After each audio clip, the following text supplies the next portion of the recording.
El Consejo Potosino de Ciencia y Tecnología y Radio Universidad presentan La Neta de la Ciencia. Espacio informativo sobre todo lo acontecido en ciencia, tecnología e innovación En San Luis, México y el mundo. ¡Comenzamos!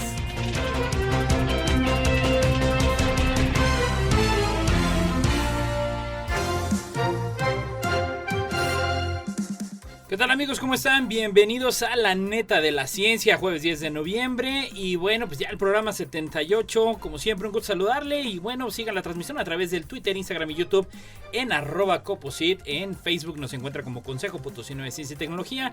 Y saludamos a los que nos escuchan a través del 88.5 de FM, 1190 de AM y en el 91.9. Un fuerte abrazo allá en el Altiplano Potosino, en Matehuala, a través de Radio Universidad y en el Altiplano.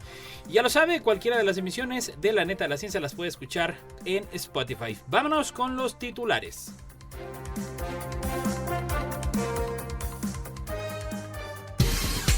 Titulares.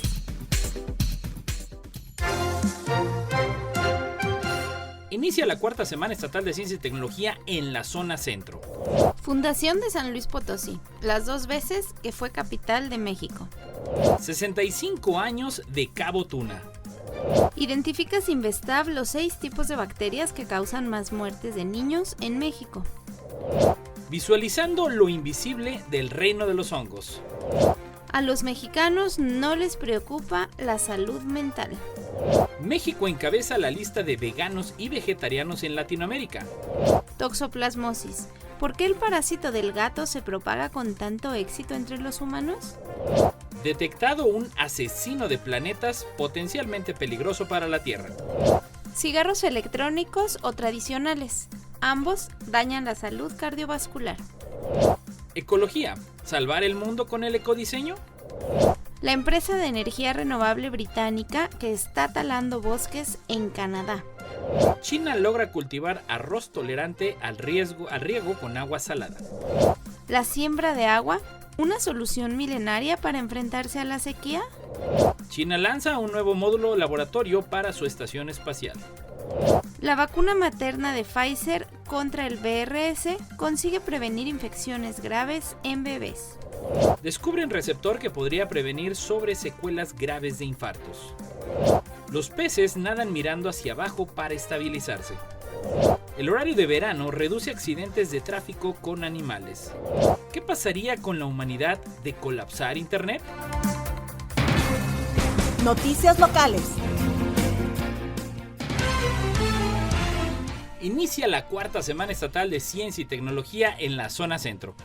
El Ayuntamiento de Agualulco del Sonido 13, presidido por el ciudadano José Ignacio Guerrero Mendoza, en conjunto con el Coposit, el IPC del Colsan y el Consejo Estatal de Población, a través de distintos departamentos de Educación y Cultura, Sistemas y Transparencia, traen para todos los agualulquenses la cuarta semana estatal de Ciencia y Tecnología de la región centro, evento del cual se dio por inaugurado el pasado lunes, que por primera vez se lleva a cabo en el municipio, donde se mostraron y se han venido mostrando actividades educativas, informativas y sobre todo un acercamiento didáctico con la ciencia y la tecnología de una manera divertida, con las diversas charlas y talleres que se desarrollaron en el transcurso de toda esta semana, entre el 7 y el 10 de noviembre, desde las 9 de la mañana hasta las 2 de la tarde.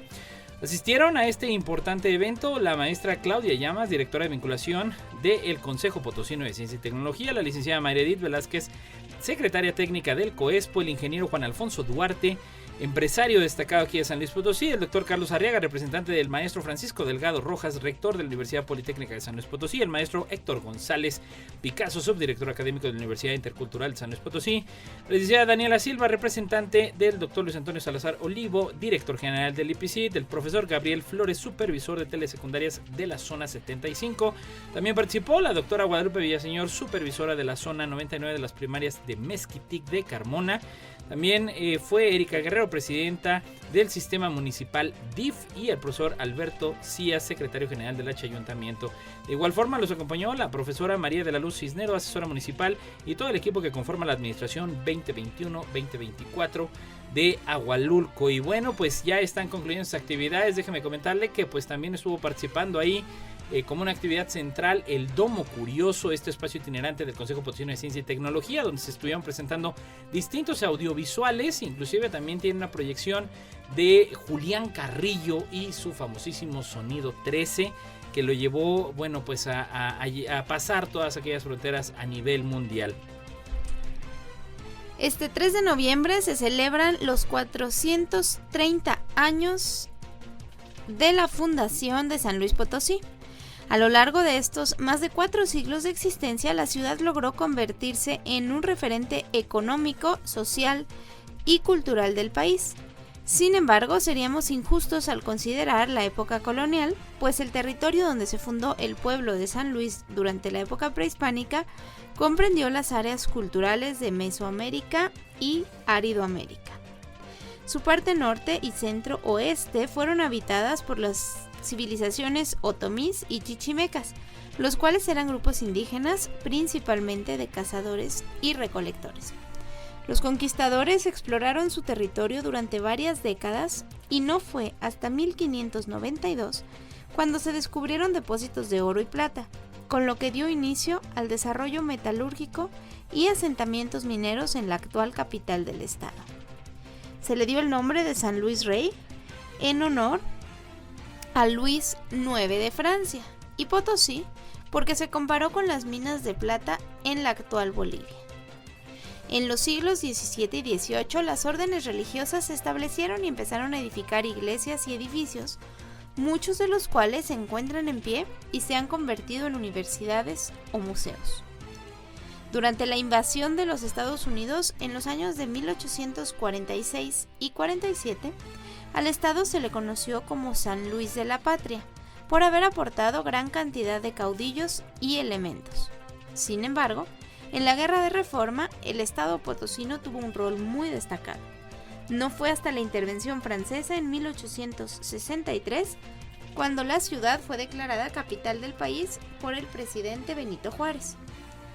La guerra con los europeos y los imperialistas mexicanos se prolongó por casi 5 años, por lo que el mandatario mantuvo su gobierno de manera itinerante.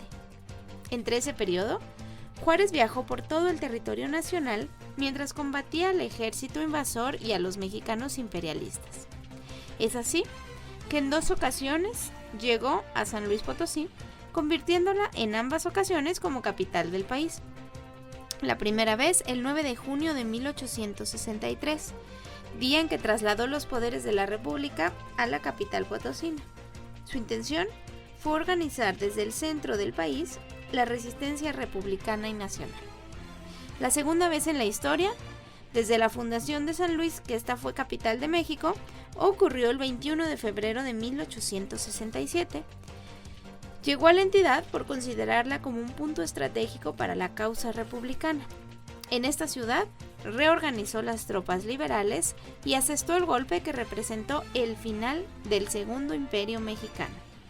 Juárez estaba en San Luis cuando se le informó de la captura de Maximiliano, Miramón y Mejía. Entonces, emitió la sentencia de ejecutar a los prisioneros. 65 años de Cabo Tuna. Hace 65 años iniciaba en San Luis Potosí y en el país los trabajos para el diseño y construcción de un cohete suborbital. A lo largo de 7 meses de trabajo se contaba con un cohete de combustible sólido listo para realizar las primeras pruebas de lanzamiento de un cohete en México. En el mes de octubre, mientras los alumnos de física dirigidos por sus profesores Gustavo del Castillo y Gama y Candelario Pérez Rosales instalaban en las afueras de San Luis Potosí la torre de lanzamiento y el búnker de control y observación, la entonces Unión Soviética sorprendía al mundo con el lanzamiento del primer satélite, el Sputnik, dando inicio a la llamada carrera espacial en la que de cierta forma quedaba incorporado San Luis Potosí al estar intentando el primer lanzamiento de un cohete con fines científicos. El cohete potosino, que se intentara lanzar en aquel mes de octubre de 1957, a unos cuantos días de la hazaña rusa, explotaría en la torre de lanzamiento, siendo este el primer experimento espacial mexicano. Aquel experimento, que podría considerarse una falla al no lograrse el ansiado lanzamiento, es parte de los procesos científicos y tecnológicos a través de cuyas pruebas se va estableciendo de primera prueba, y el grupo potosino tenía todo listo para intentar un nuevo experimento de lanzamiento, cosa que sucedería el 28 de diciembre de 1957. Lanzándose así el cohete Física 1, el primero lanzado en el país, colocando a su vez a San Luis Potosí como la cuna de la experimentación espacial en México y la acuñación de un famoso nombre, ahora trascendido en el ámbito de la ciencia mexicana como Cabo Tuna. La historia de Cabo Tuna sería una acumulación importante de experiencias y éxitos en cuanto a cohetes de sondeo suborbitales de varias etapas. El auge coheteril en México, liderado por el Grupo Potosino, abrió la posibilidad de crear en el país una base nacional de lanzamientos que estaría ubicada en Charcas, San Luis Potosí, y la creación a su vez de la Comisión Nacional del Espacio Exterior, que finalmente desaparecería en la década de los 70. La historia de Cabo Tuna tuvo una vida continua hasta 1972 y después de un largo receso, aunque con cierto trabajo continuado, resurge con nuevos bríos, aunque sin nada de presupuesto, logrando el 14 de marzo de 2020 el lanzamiento de un cohete de nueva generación. En la actualidad se construyen un par de cohetes de combustible híbrido y combustible líquido, cuyo avance, si bien lento por la falta de recursos financieros, colocan a México como un futuro país que se incorporará a la lista de países que han conquistado el espacio exterior.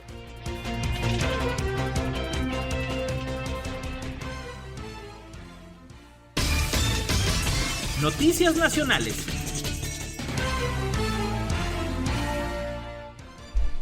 Identifica Cinvestav los 6 tipos de bacterias que causan más muertes de niños en México. Científicos del Centro de Investigación y Estudios Avanzados Cinvestav identificaron cuáles son los 6 tipos de bacterias que provocan mayor número de muertes de niños mexicanos por enfermedades diarreicas. El grupo científico, encabezado por Teresa Estrada García, investigadora del Departamento de Biomedicina Molecular del Cinvestav, ha documentado que hay 6 tipos o patotipos de Escherichia coli, que son agentes más agresivos contra el intestino delgado y generan diarreas agudas infantiles que requieren hospitalización. Las enfermedades diarreicas son la segunda causa de muerte en niños menores de 5 años y, de acuerdo con la Organización Mundial de la Salud, cada año mueren por esta enfermedad más de 500,000 de niños en el mundo. Este estudio estableció que los patotipos más prevalentes asociados a los casos de diarrea aguda en infantes son el Escherichia coli enterodifusa y la Escherichia coli enteroagregativa. Esto lo explicó la doctora Estrada García. El grupo de investigación también publicó en la revista Frontiers in Cellular and Infection Microbiology un modelo murino de infección con un aislado de la bacteria de un caso de diarrea infantil, la cual causa diarrea frecuentemente en niños desnutridos, y adicionalmente esa infección resulta en desnutrición. La característica de este grupo de bacterias es que colonizan el epitelio intestinal formando una estructura parecida a los ladrillos apilados. Después de ello causan diarrea, la cual se asocia con numerosas evacuaciones y inflamación intestinal. Creemos que la inflamación inducida por estas bacterias en el intestino se debe a la liberación de ciertas toxinas, y en los niños ese órgano no puede absorber de manera adecuada los nutrientes presentes en los alimentos, lo cual provoca una desnutrición crónica que resulta en el retraso en el crecimiento de los infantes y en su desarrollo cognitivo. Visualizando lo invisible del reino de los hongos.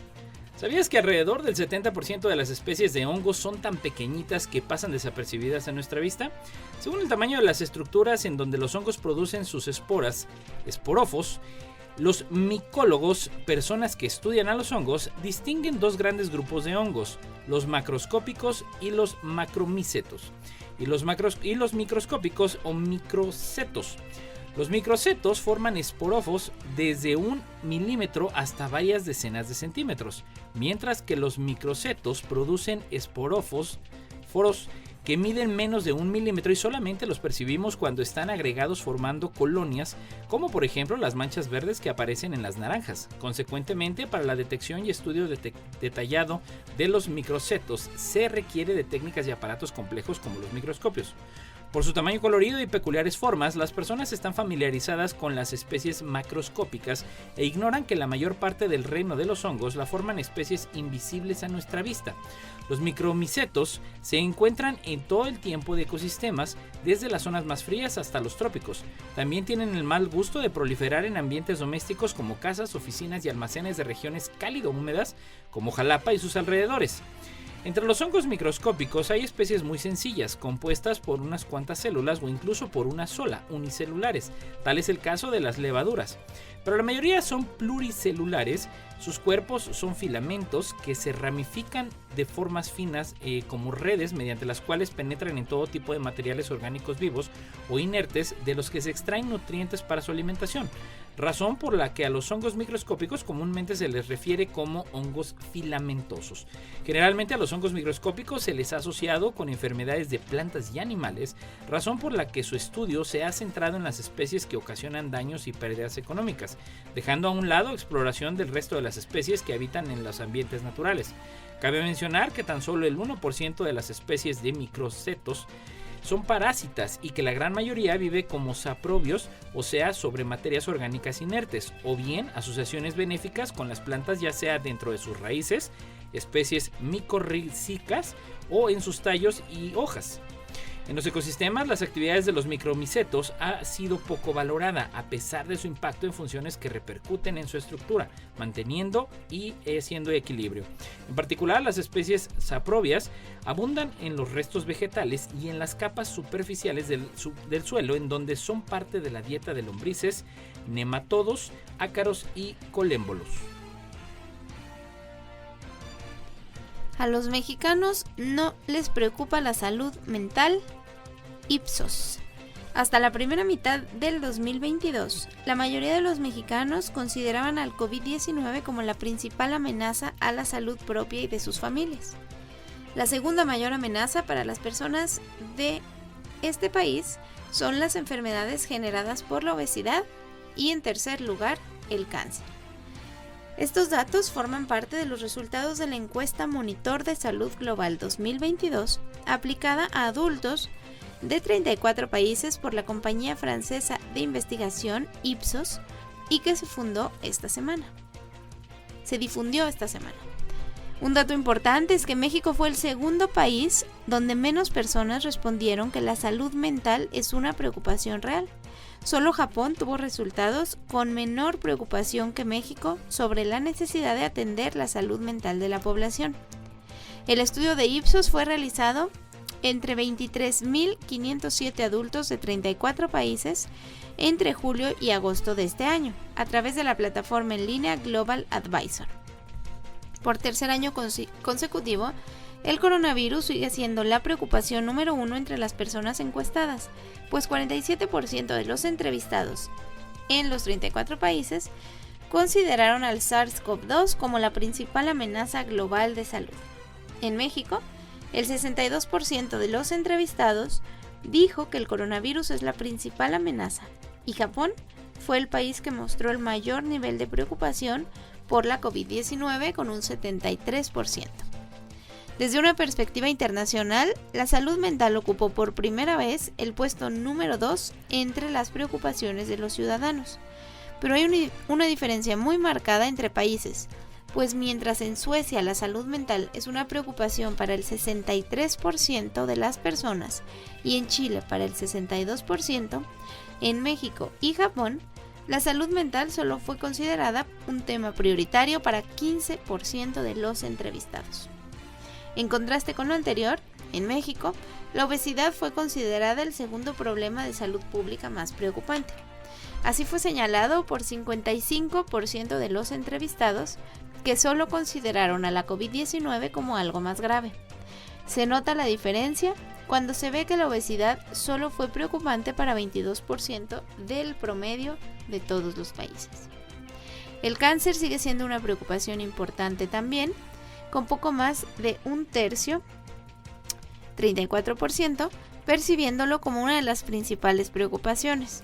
En México, el 27% de los encuestados mostraron preocupación frente al cáncer. En países europeos, la preocupación por esta enfermedad fue aún más alta. Por ejemplo, en Portugal, del 79%.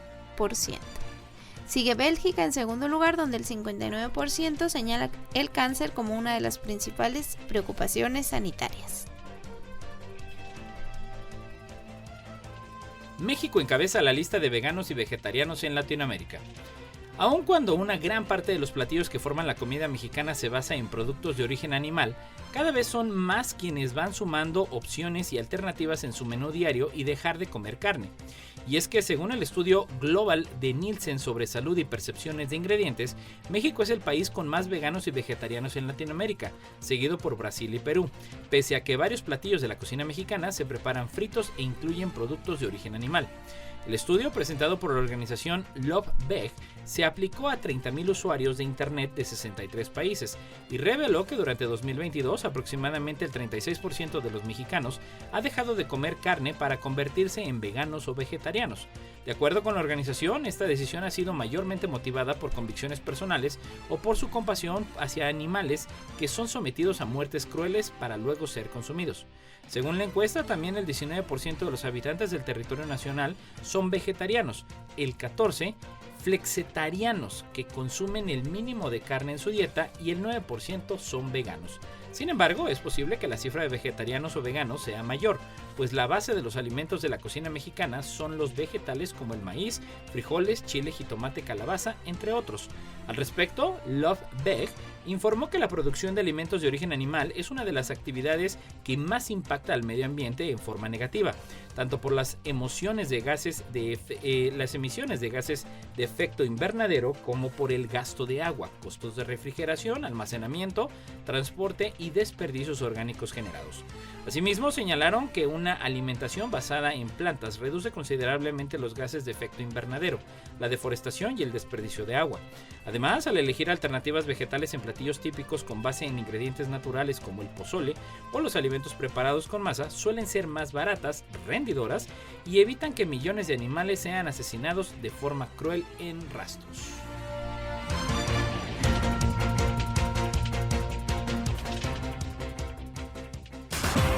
Noticias internacionales. Toxoplasmosis. ¿Por qué el parásito del gato se propaga con tanto éxito entre los humanos? Un estudio dirigido por investigadores de la Universidad de Estocolmo, en Suecia, ha descubierto cómo el parásito Toxoplasma se propaga con tanto éxito en el cuerpo, por ejemplo, al cerebro, de modo que es portado por una gran parte de la población mundial. Los investigadores han comprobado que el parásito infecta las células inmunes y secuestra su identidad, según lo publican en la revista Cell Host and Microbe. Para luchar contra las infecciones, las distintas funciones de las células inmunitarias del organismo están estrictamente reguladas. Los científicos se han preguntado durante mucho tiempo cómo consigue Toxoplasma infectar a tantas personas y especies animales y propagarse con tanta eficacia. Ahora hemos descubierto una proteína que el parásito utiliza para reprogramar el sistema inmunitario. Esto lo afirma Arne ten Hoop, investigador del Departamento de Biociencias Moleculares del Instituto Wenner-Gren de la Universidad de Estocolmo. El estudio demuestra que el parásito inyecta la proteína en el núcleo de la célula inmunitaria y así cambia la identidad de la célula. El parásito engaña a la célula inmunitaria haciéndole creer que es otro tipo de célula. Esto cambia la expresión genética y el comportamiento de la célula inmunitaria. El toxoplasma hace que las células infectadas, que normalmente no deberían viajar por el cuerpo, se desplacen con gran rapidez y de este modo el parásito se extiende a distintos órganos. El fenómeno se ha descrito como un toxoplasma que convierte a las células inmunitarias en caballos de Troya o zombies errantes que propagan el parásito. El estudio reciente, publicado, ofrece una explicación molecular del fenómeno y también muestra que el parásito es mucho más selectivo en su propagación de lo que se pensaba. Es sorprendente que el parásito consiga secuestrar la identidad de las células inmunitarias de forma tan inteligente. Creemos que los hallazgos pueden explicar por qué el toxoplasma se propaga tan eficazmente en el organismo cuando infecta a humanos y animales, afirma el profesor Antonio Barragán, que dirigió el estudio realizado en colaboración con investigadores de Francia y Estados Unidos. La toxoplasmosis es probablemente la infección parasitaria más común en el ser humano a nivel mundial. Toxoplasma también infecta a muchas especies animales, incluidas nuestras mascotas. La Organización Mundial de la Salud ha estimado que al menos el 30% de la población humana mundial es portadora del parásito. Los estudios indican que entre el 15 y el 20% de la población sueca es portadora de este parásito, la mayoría de ellos sin saberlo, y la incidencia es aún mayor en otros países europeos. Detectado un asesino de planetas potencialmente peligroso para la Tierra. Observaciones crepusculares con la Dark Energy Cámara, la DECAM, en el telescopio Víctor M. Blanco del Observatorio Cerro Tololo en Chile han permitido detectar 3 asteroides cercanos a la Tierra escondidos en el resplandor del Sol, uno de los cuales es el objeto más grande potencialmente peligroso para la Tierra, descubierto en los últimos 8 años. Estos NEA son parte de una población escurridiza que acecha dentro de las órbitas de la Tierra y Venus. Uno es un asteroide de 1.5 kilómetros de ancho llamado 2022 AP7, que tiene una órbita que algún día podría colocarlo en el camino de la Tierra. Los otros 2 asteroides, llamados 2021 LJ4 y 2021 PH27, tienen órbitas que permanecen seguras completamente en el interior de la órbita de la Tierra. También de especial interés para astrónomos y astrofísicos, esta 2021 PH27 es el asteroide conocido más cercano al Sol. Como tal, tiene los efectos de relatividad general más grandes de cualquier otro objeto en nuestro sistema solar, y durante su órbita su superficie se calienta lo suficiente como para derretir el plomo. La encuesta crepuscular está recorriendo el área dentro de las órbitas de la Tierra y Venus en busca de asteroides, dijo en un comunicado Scott Shepard, astrónomo del Laboratorio de Tierra y Planetas de la institución Carnegie para la Ciencia y autor principal del artículo que describe este trabajo. Hasta ahora hemos encontrado 2 grandes asteroides cercanos a la Tierra que tienen aproximadamente 1 kilómetro de diámetro, un tamaño que llamamos asesinos de planetas. Es probable que solo queden unos pocos NEA con tamaños similares por encontrar. Y estos grandes asteroides no descubiertos probablemente tengan órbitas que los mantengan en el interior de las órbitas de la Tierra y Venus la mayor parte del tiempo, dijo Shepard. Hasta la fecha solo se ha descubierto unos 25 asteroides con órbitas completamente dentro de la órbita de la Tierra debido a la dificultad de observar cerca del resplandor del Sol.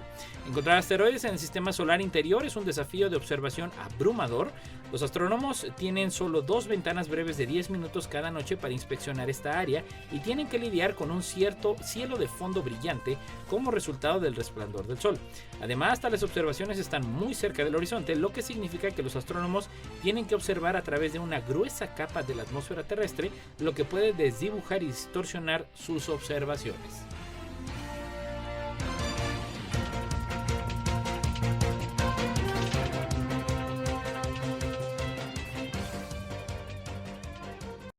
No importa en qué parte del mundo estés, recuerda sintonizarnos en la web radioytelevisión.uaslp.mx. Noticias internacionales. Cigarros electrónicos o tradicionales, ambos dañan la salud cardiovascular. Los adultos, incluso los que son jóvenes, que utilizan regularmente dispositivos electrónicos de suministro de nicotina, presentan cambios preocupantes en la función del corazón y los vasos sanguíneos, que son similares a los que registran aquellos fumadores de cigarros tradicionales. Así lo señalan 3 estudios estadounidenses que se han dado a conocer este lunes y que se presentarán en las sesiones científicas de la Asociación Americana del Corazón en Chicago. En 2 de ellos, los investigadores, liderados por la Universidad de Wisconsin, compararon datos de las personas que consumen cigarros electrónicos, de las que fuman cigarros tradicionales y de las que no utilizan ningún producto con nicotina. Las nuevas conclusiones se suman al creciente conjunto de datos científicos que muestran lesiones cardiovasculares similares entre las personas que usan cigarrillos electrónicos y las que fuman los cigarrillos tradicionales. Además, muestran que este riesgo se observa incluso entre personas más jóvenes que tienen un historial más corto de consumo de nicotina. En ambos análisis participaron 164 personas que declararon usar exclusivamente cigarrillos electrónicos durante una media de 4 años. 117 personas que dijeron fumar exclusivamente cigarrillos tradicionales durante una media de 23 años y 114 personas que nunca habían fumado ni vapeado. En el primer grupo se evaluó la presión arterial, la frecuencia cardíaca o el diámetro de la arteria branquial en el brazo en comparación con las personas que no consumían nada de nicotina. Aquellas que vapeaban o fumaban cigarrillos combustibles tenían mayores aumentos de la frecuencia cardíaca. Además, registraron mayores incrementos de la presión arterial sistólica y diastólica y mayor constricción de la arteria braquial. Inmediatamente después de fumar o vapear, se produjeron cambios preocupantes en la presión arterial, la frecuencia cardíaca, la variabilidad de la frecuencia y el tono de los vasos sanguíneos, afirmó el autor principal del estudio, Matthew Tattersall. En el segundo análisis se evaluó el rendimiento de los voluntarios en una prueba de esfuerzo y se observaron 4 parámetros: equivalentes metabólicos, la carga de trabajo del corazón en los niveles de máximo ejercicio, la diferencia entre la frecuencia cardíaca máxima estimada y la de reposo, y la recuperación de la frecuencia en 60 segundos.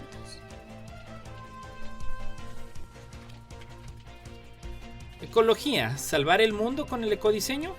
Un buen diseño, según Joseph Einzelbrand, curador del jefe de museo Vitra Design en Weil de Rhin, siempre ha estimulado el consumo. A los diseñadores les gusta crear algo nuevo. Lo nuevo es el aliciente más importante a la hora de comprar algo, y lo nuevo siempre hace que lo que ya exista parezca obsoleto. Sin embargo, nuestro hábito de consumo se ha convertido en un enorme problema. Solo en Alemania, el consumo privado es responsable de alrededor del 34% de las emisiones de CO2 per cápita. Llevamos mucho tiempo utilizando más recursos de lo que nuestro planeta puede ofrecer, y producimos enormes cantidades de residuos nocivos para el medio ambiente. Joseph Eisenbrand cree que, sobre todo entre la generación más joven, hay un cambio de mentalidad. Esta es la pregunta: ¿qué podemos usar en la industria del plástico para alejarnos de las materias primas fósiles? ¿Y qué materias primas renovables y biodegradables podemos usar que no vuelvan a causar problemas? Catherine Müller Russo, catedrática que imparte clases de diseño y ecología en la Escuela Internacional de Diseño de Colonia, afirma que los nuevos materiales sostenibles hacen posible que la labor interdisciplinaria en el sector del ecodiseño sea cada vez más importante. Somos mediobiólogos, afirma la investigadora. Sus alumnos, por ejemplo, inventaron un proceso de teñido de telas que funciona con bacterias, más respetuoso con el medio ambiente que el teñido y acabado textil convencional, responsable de alrededor del 20% de la contaminación global del agua. Además del origen en la reciclabilidad de los materiales, el diseño sostenible, también conocido como ecodiseño, está relacionado con la longevidad. Esto significa que un producto puede repararse y usarse durante el mayor tiempo posible, afirma Ingrid Kraup, directora científica del Centro Internacional de Diseño de Berlín. Y cuando se está diseñando un producto, uno siempre debe preguntarse: ¿es necesario un producto o es mejor un concepto de servicio?, cuestiona. Un ejemplo de este concepto de servicio es el embalaje reutilizable para el envío de pedidos por correo. En lugar de usar bolsas desechables, las tiendas en línea pueden enviar sus productos en un sobre de correo reutilizable. Los clientes pueden devolverlo sin recargo alguno, luego el embalaje se limpia y se reutiliza hasta 20 veces. Así se evitaría alrededor del 80% de CO2 y se produciría un 96% menos de residuos de embalaje. El diseño sostenible siempre se pregunta cuál es la necesidad y cómo podemos satisfacerla de la forma más sostenible, resume Ursula Tischer. Para la profesora de diseño sostenible, autora del libro ¿Qué es el ecodiseño?, hay otro aspecto importante, que es generar beneficios económicos sostenibles para la mayor cantidad posible de personas. La empresa de energía renovable británica que está talando bosques en Canadá. Una empresa que ha recibido miles de millones de libras en subsidios destinados a promover las energías verdes está talando bosques importantes para el medio ambiente, según descubrió una investigación del programa BBC Panorama. Drax opera la central eléctrica más grande de Reino Unido, que quema millones de toneladas de pellets que la empresa importa desde el extranjero, una práctica clasificada como energía renovable. El pellet es un combustible formado por cilindros, hechos por la compresión de restos de madera como virutas, serrines y astillas, que a menudo proceden de restos de poda. La BBC descubrió que parte de la madera proviene de bosques primarios en Canadá. El reportero Joe Crowley también siguió un camión de un aserradero de Drax y pudo verificar que estaba recogiendo troncos enteros de un área de bosque precioso. La ecologista Michelle Connolly le dijo a Panorama que la empresa estaba destruyendo bosques que habían tardado miles de años en crecer. La quema de madera se considera ecológica, aunque es una clasificación controvertida entre los ambientalistas. La central eléctrica de Drax, en el condado de Yorkshire, es una planta de carbón reconvertida que ahora produce el 12% de la electricidad renovable del Reino Unido. Ya ha recibido 6.000 millones de libras en subsidios de energía verde.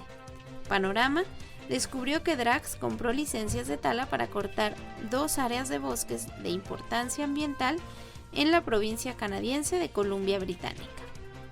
Uno de esos bosques tiene 2.5 kilómetros cuadrados e incluye grandes áreas que han sido identificadas como bosques primarios raros.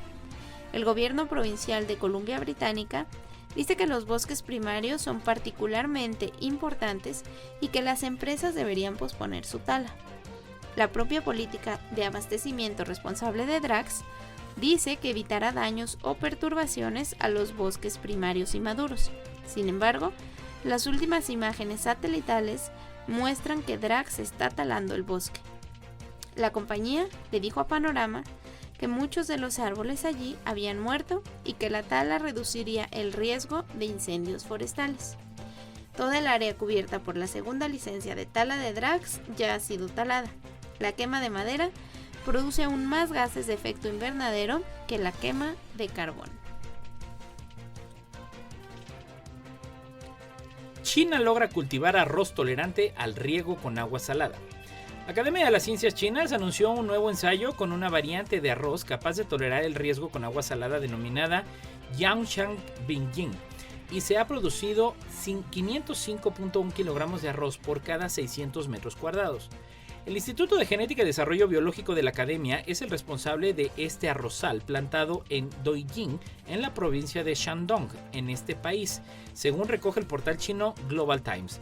Un portavoz del organismo, Wang Yanling, destacó que China cuenta con una gran extensión de tierra salina con potencial agrícola, lo que permitiría incrementar significativamente la producción de arroz, base de la alimentación en toda Asia.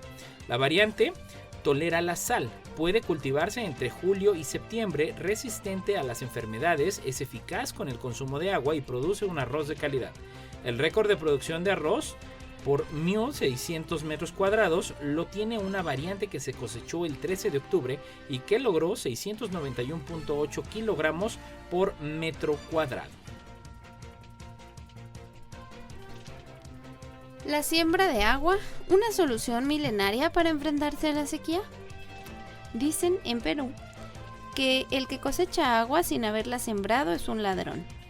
La frase está llena de significado. En España hay un par de millones de pozos que cosechan agua subterránea sin que sus propietarios sepan que el agua también se siembra.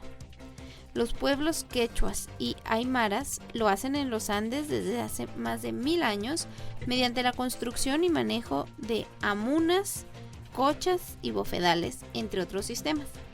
También se siembra agua en la Sierra Nevada en España desde la época de Al-Andalus mediante las acequias de careo.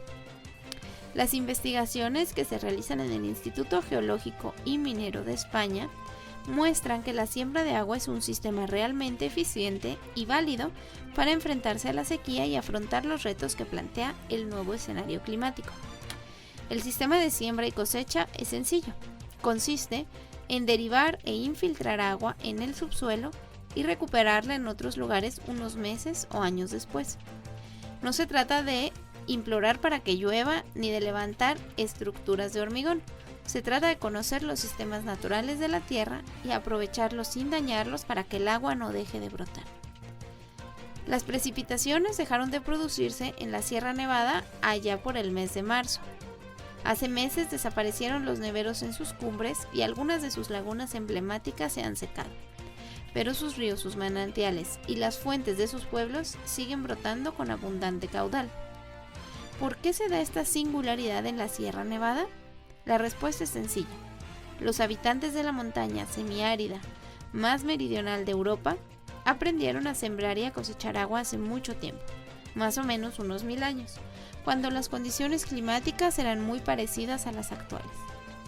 La siembra y cosecha del agua es un concepto acuñado en los Andes peruanos, donde se realiza desde antes de la llegada de los españoles. Con procedimientos ancestrales se recolecta el agua de lluvia y el agua de escorrentía superficial para infiltrarla en los acuíferos. Cierto tiempo después, el agua se recupera, se cosecha a través de manantiales en los ríos y mediante la construcción de pozos y galerías. En la Sierra Nevada se siembra y cosecha agua desde la época de Al-Andalus mediante infraestructuras conocidas como acequias de careo. Las acequias de careo son canales excavados en el terreno sin revestir, algunos con más de 10 kilómetros de longitud. Estos canales están diseñados para conducir el agua procedente del deshielo de la cabecera de los ríos de montaña e infiltrarla donde es necesaria, llegando a los acuíferos que se desarrollan en las partes altas de las laderas. China lanza un nuevo módulo laboratorio para su estación espacial. China lanzó el lunes pasado, 31 de octubre, una nueva nave no tripulada que trasladará al módulo de laboratorio Mengtian en su estación espacial, con vistas a completar a finales de este año la construcción de la infraestructura. Un cohete larga marcha 5BY4 despegó esta jornada de la base de lanzamiento de Wenchang, ubicada en la provincia sureña de Huainan, llevando consigo el módulo de laboratorio Mengtian, informó la CMSA, la agencia china dedicada a las misiones espaciales tripuladas. 8 minutos después de su despegue, el Mengtian se separó del cohete de transporte y entró en la órbita prevista para que posteriormente pueda acoplarse al módulo central, bautizado como Tianhe, de la estación espacial Tiangong, que cuenta con una tripulación de 3 taikonautas, como se llama en China a los cosmonautas, que llegaron a la nave el pasado junio para una misión de 6 meses. El laboratorio Mengtian será la última parte que se añada a la estructura de la Tiangong, que consta ya de 2 módulos, Tianhe y Wentian, que adquirirá una forma de la letra T tras el acople de esta última parte. El nuevo módulo, con una longitud de 17.8 metros y un diámetro de 4.2 metros, pesará alrededor de 23.3 toneladas en el momento de lanzamiento. Será un área exclusivamente de trabajo y actividad deportiva para los astronautas, al contrario que los otros 2 módulos, que cuentan con baños y dormitorios. La Estación Espacial China, cuyo nombre significa Palacio Celestial en mandarín, pesará alrededor de unas 70 toneladas y se espera que funcione durante unos 15 años, orbitando a unos 400 kilómetros de la superficie terrestre. En 2030 es probable que se convierta en la única estación espacial del mundo si la Estación Espacial Internacional, una iniciativa encabezada por Estados Unidos a la que Rusia ya renunció y de la que China tiene vetado el acceso por los lazos militares en su programa espacial, se retira ese año tal y como está previsto. En los últimos años, el programa espacial chino ha conseguido éxitos como alunizar la sonda Chang'e 4 en la cara oculta de la Luna, primera vez que se logra, y llegar por primera vez a Marte, convirtiéndose en el tercer país tras Estados Unidos y la extinta Unión Soviética. La vacuna materna de Pfizer contra el virus respiratorio sincitial consigue prevenir infecciones graves en bebés. La inyección de Pfizer, si se aprueba, podría ser la primera vacuna materna disponible para aliviar la carga de enfermedad en los bebés pequeños. Pfizer dijo que su vacuna experimental contra el virus respiratorio sincitial o VRS resultó eficaz para prevenir las infecciones graves en los bebés, tras ser administrada en un estudio de fase avanzada a las futuras madres en la segunda mitad del embarazo. La inyección de Pfizer podría ser la primera vacuna para aliviar la carga de esta enfermedad en bebés pequeños. La empresa detuvo el ensayo tras el éxito inicial y tiene previsto solicitar la aprobación a finales de este año. La inmunización materna aprovecha la capacidad de proteger al bebé desde el primer día, lo que es importante porque el pico de hospitalización en estos bebés debido al VRS es alrededor de 1 o 2 meses de edad. Esto lo dijo Kenna Swanson, vicepresidenta de vacunas de Pfizer. La vacuna no cumplió el segundo objetivo principal del estudio, que era prevenir las enfermedades respiratorias menos graves. Empresas como Pfizer y GSK se apresuran a desarrollar una vacuna contra el VRS, una de las principales causas de neumonía en niños pequeños y adultos mayores. Una vacuna eficaz debería generar miles de millones de dólares en ventas tras su aprobación. La vacuna candidata de Pfizer cumplió uno de los 2 criterios de valoración principal del estudio, mostrando una eficacia del 81.8% en la prevención de una forma grave de enfermedad del tracto respiratorio inferior en los bebés durante los primeros 90 días. El criterio de valoración no alcanzado fue la reducción de la enfermedad en los bebés que necesitaron atención por parte de un proveedor de atención sanitaria. Descubren receptor que podría prevenir sobre secuelas graves de infartos.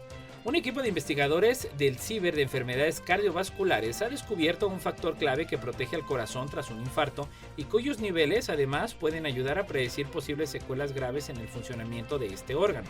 Los detalles de la investigación, liderada por Pilar Martín, jefa del grupo de moléculas reguladoras de procesos inflamatorios del Centro Nacional de Investigaciones Cardiovasculares, que se publicaron en días pasados en la revista Journal of Clinical Investigation.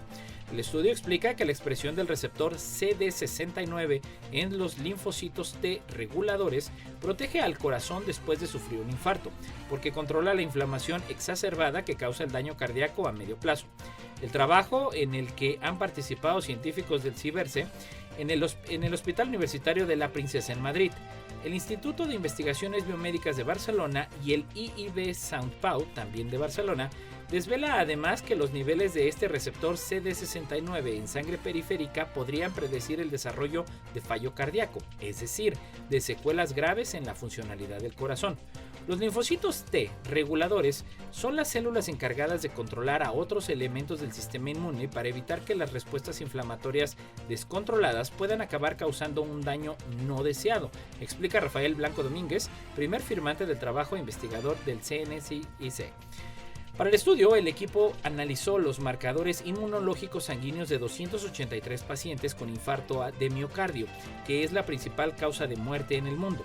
Descubrieron que en las primeras horas después del infarto se produce un aumento de la expresión de este receptor CD69 en linfocitos T reguladores. En experimentos con modelos de ratón, el equipo comprobó que la ausencia de CD69 conlleva un aumento de la inflamación, de la disfunción cardíaca y de la tasa de muerte tras un infarto. La investigación también demostró que la terapia con células T reguladoras que expresan CD69 tras un infarto eran suficiente para suplir la deficiencia de esta molécula, disminuir la inflamación cardíaca y mejorar la supervivencia de los ratones. Además, el seguimiento en pacientes con infarto del Hospital Universitario de la Princesa en Madrid y el Hospital de la Santa Creu de la Santa Pau en Barcelona reveló que los niveles de expresión de CD69 en sangre periférica permiten predecir secuelas graves en el funcionamiento del corazón. Los peces nadan mirando hacia abajo para estabilizarse. Los peces miran hacia abajo cuando nadan, igual que las personas pueden hacerlo cuando caminan, según ha confirmado una colaboración internacional dirigida por la Universidad Northwestern. El estudio es el primero en combinar simulaciones del cerebro del pez cebra, el entorno nativo y el comportamiento de natación que varía espacialmente en un modelo computacional. Al analizar este modelo, los investigadores concluyeron que esta peculiaridad, mirar hacia abajo mientras nada hacia adelante, es un comportamiento adaptativo que evolucionó para ayudar a los peces a autoestabilizarse, como cuando nadan contra una corriente. A medida que el agua se mueve, los peces intentan constantemente autoestabilizarse para permanecer en su lugar, en lugar de ser arrastrados por una corriente en movimiento. Centrarse en otros peces, plantas o desechos puede darle al pez una falsa sensación de que se está moviendo. Sin embargo, el lecho estable del río debajo de ellos brinda a los peces información más confiable sobre la dirección y la velocidad de su nado. Es similar a sentarse en un vagón de tren que no se mueve si el tren al lado del suyo comienza a alejarse de la estación. puede engañarlo y hacerle creer que también se está moviendo, dijo en un comunicado Emma Alexander, profesora asistente de informática en la Escuela de Ingeniería de Northwestern, quien dirigió el estudio. La señal visual de otro tren es tan fuerte que anula el hecho de que todos tus otros sentidos te dicen que estés quieto. Es el mismo fenómeno que estamos estudiando en los peces. Hay muchas señales de movimiento engañosas arriba, pero las señales más abundantes y confiables son del fondo del río.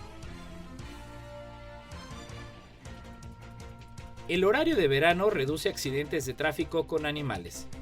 La práctica de adelantar los relojes dando lugar a una puesta de sol más tardía reduce en un 16% los accidentes de coche asociados con animales por la noche.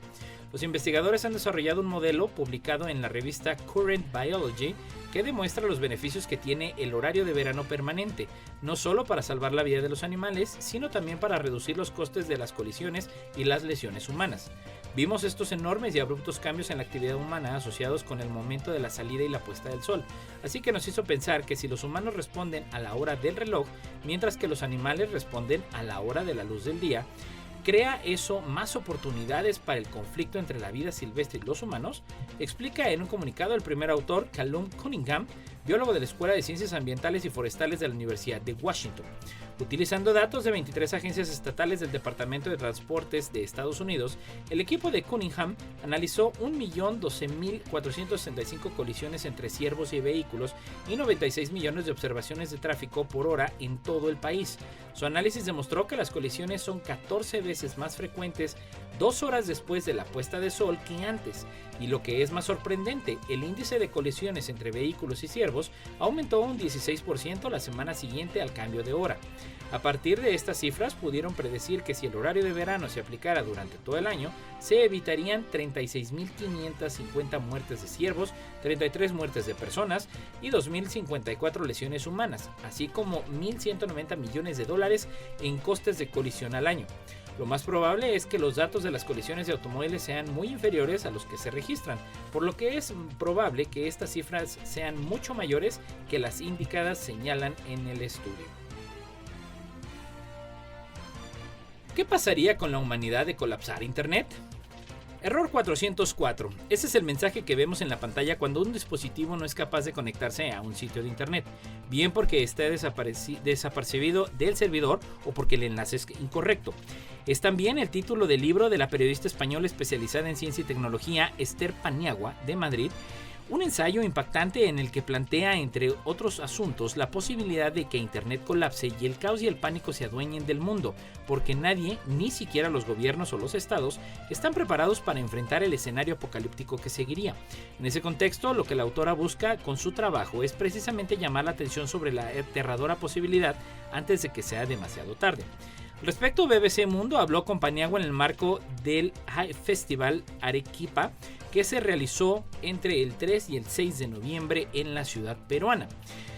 Y bueno, pues al respecto le preguntaron si crea que era posible que Internet colapse algún día, y ella comentó al respecto: no es que yo lo crea, que me despierte un día pensando eso, es una afirmación que viene de la ciencia, que han hecho muchos expertos, entre ellos el filósofo y teórico de la conciencia Dan Dennett, un referente en el campo de la neurociencia, alguien a quien admiro mucho y cuyos libros he leído, a partir de una entrevista en que él le dijo a Tony García, un periodista amigo suyo, que lo entrevistó, que Internet se vendría abajo y viviremos oleadas de pánico mundial.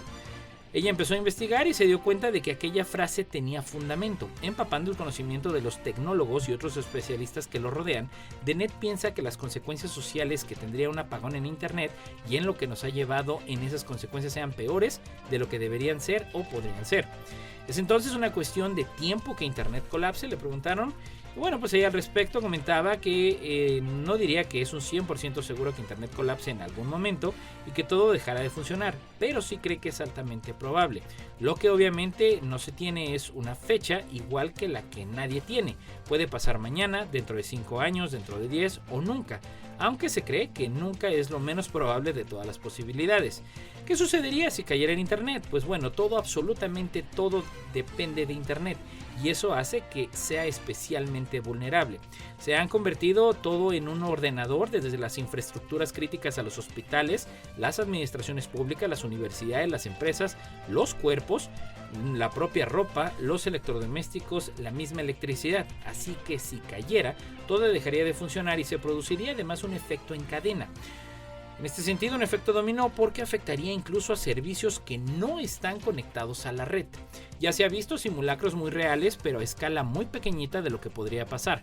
Un ciberataque en 2021 contra el principal proveedor de telecomunicaciones de Bélgica dejó en knockout a la mayoría de los servidores gubernamentales, incluidos servicios hospitalarios críticos, el parlamento, las universidades, entre otros. Y eso que solamente duró unas pocas horas.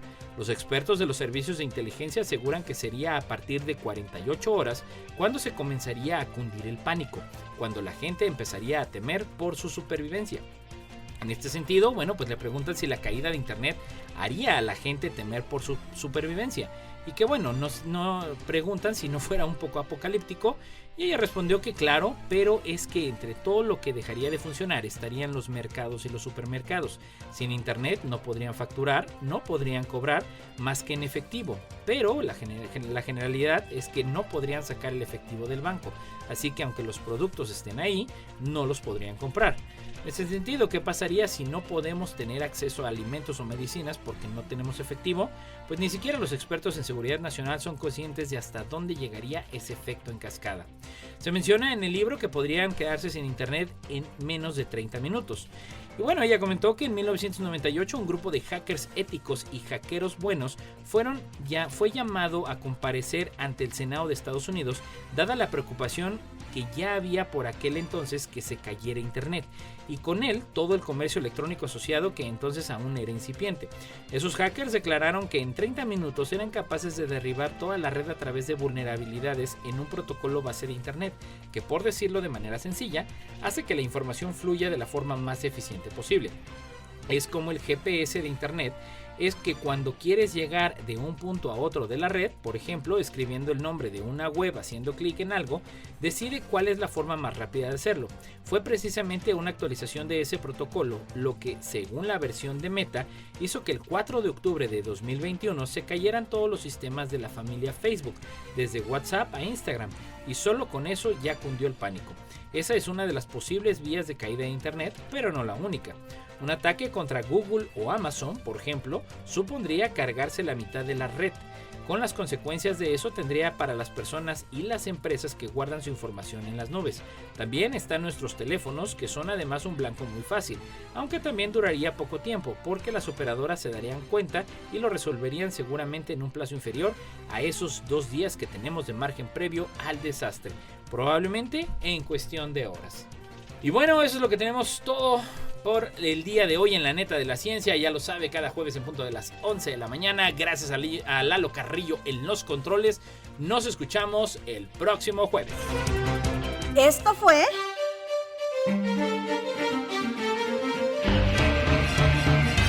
La Neta de la Ciencia. Noticiero de Ciencia, Tecnología e Innovación. Presentado por el Consejo Potosino de Ciencia y Tecnología